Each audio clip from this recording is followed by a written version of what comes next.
ಅನುಭವ ಮಂಟಪ ಸ್ಥಾಪಿಸಿದೆ.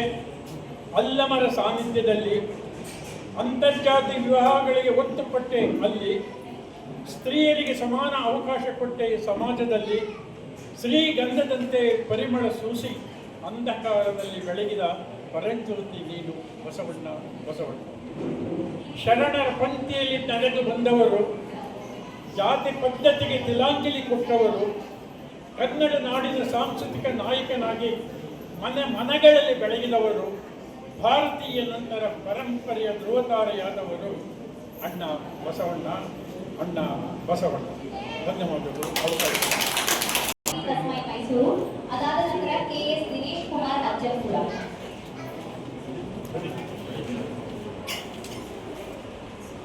ವೇದಿಕೆಯ ಗಣ್ಯರಿಗೆ ಹಾಗೂ ಸಭಿಕರಿಗೆಲ್ಲ ವಂದಿಸುತ್ತಾ ನನ್ನ ಕುಟುಂಬದ ಶೀರ್ಷಿಕೆ